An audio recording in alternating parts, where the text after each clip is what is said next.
ser titular de um emprego formal, portanto, ter o seu CPF na RAIS, é alguma coisa que indicaria a possibilidade de uma porta de saída, independentemente do valor da renda familiar per capita, que é o que deveria definir, não é, o recebimento ou não do benefício, estando essa renda familiar per capita abaixo do padrão, do patamar lá de R$ 140.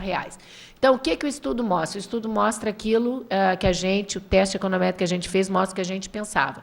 Existe uma alta probabilidade de receber se eu estiver abaixo da linha da pobreza, mas esse efeito é anulado se eu estiver dentro de um emprego formal. Então, isso é importante porque isso é um mecanismo de exclusão. Na verdade, isso quer criar uma saída, uma porta de saída da pobreza, mas receber o benefício é incompatível com uma inserção.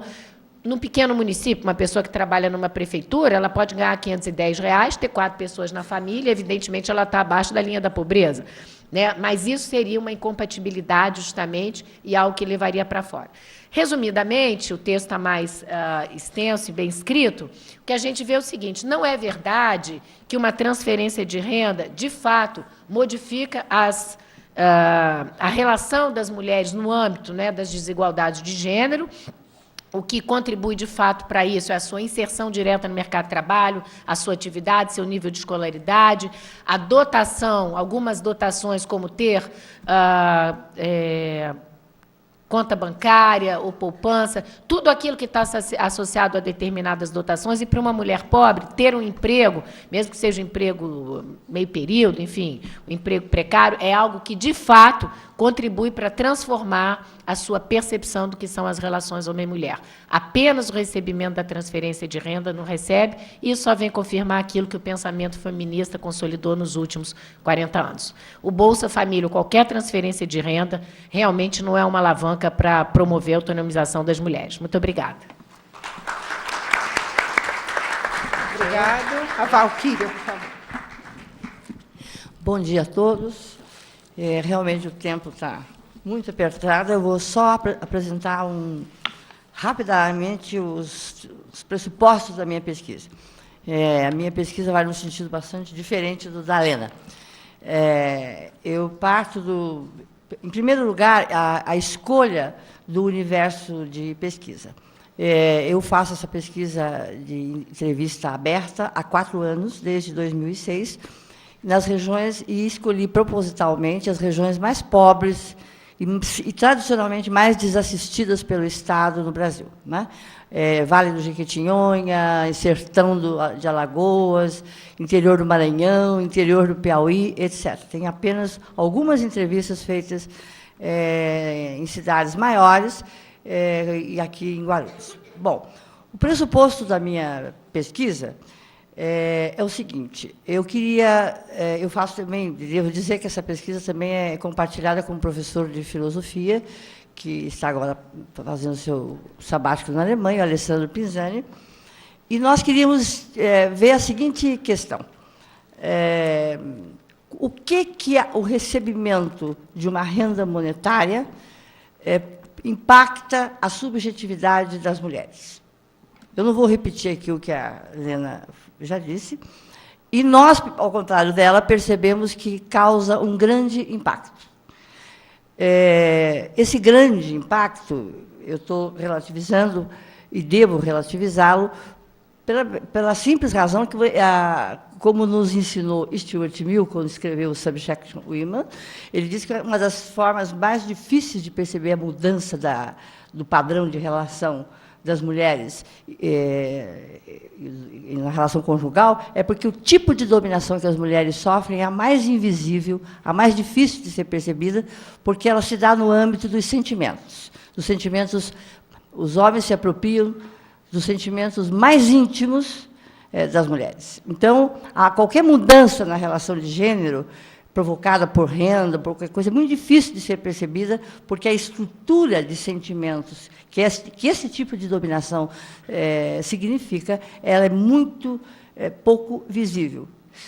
Como ele mesmo lembra, as mulheres não são só educadas para servir os homens, elas são educadas para desejar servi-los. Então, é um universo muito difícil de perceber mudanças. É uma lembrancinha apenas.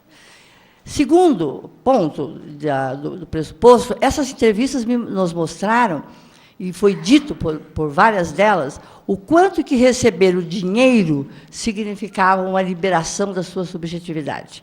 Em que medida que elas dizem isso? Elas dizem mais ou menos assim, porque eu posso fazer um pouco mais de escolhas. Né? Eu posso até decidir que eu vou comer menos arroz e menos feijão para experimentar um iogurte. Isso significa que algo já conhecido da sociologia do dinheiro, que são as funções que o dinheiro tem. Funções simbólicas, funções dissolventes, né? Funções comunicativas, que eu não vou poder explicar cada uma aqui porque não há tempo, mas que nós podemos perceber, inclusive pela frase de uma das mulheres do Vale de Jequitinhonha, que ela diz assim, no dinheiro há mais liberdade. Não é? Porque ela recebia a cesta básica da prefeitura de Itinga, e ela passou a receber renda monetária, ela diz, eu tenho mais liberdade. Conhecido essa questão, é muito conhecida de todos vocês, e eu me inspirei basicamente em George Simmel, A Filosofia do Dinheiro, e nos alguns comentadores de Sociologia do Dinheiro, e alguns capítulos de Marx, sobretudo nos Grundrisse, quando ele fala da função dissolvente do dinheiro. Ele dissolve laços, ele pode dissolver laços, ele pode dissolver formas de convívio, etc.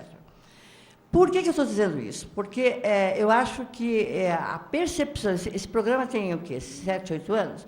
A percepção de mudanças aí, ela precisa ser observada a longo prazo. Não é? Por isso que eu estou há 4 anos e ainda não tenho conclusões muito definitivas. Segundo o pressuposto, é de que o dinheiro, essa percepção do dinheiro, na maioria dos casos desses espaços tão empobrecidos e tão abandonados, que o Sertão, o Vale do Jequitinhonha, significa o seguinte, essas mulheres, a maioria delas, a primeira vez na vida que estão recebendo um rendimento monetário regular. Elas, principalmente no sertão, muitas delas nos disseram, antes disso, o que vocês tinham? Antes disso, se caçava comida. Era o Fabiano e assim, a Vitória do Vidas Secas. Né? A impossibilidade total de programar minimamente a vida. E elas reconhecem que, mesmo com a insuficiência do benefício, elas dizem, eu gostaria que fosse maior, porque eu gostaria de comprar mais coisas. Então, o que eu quero dizer com isso? A percepção da insuficiência, elas também sabem disso.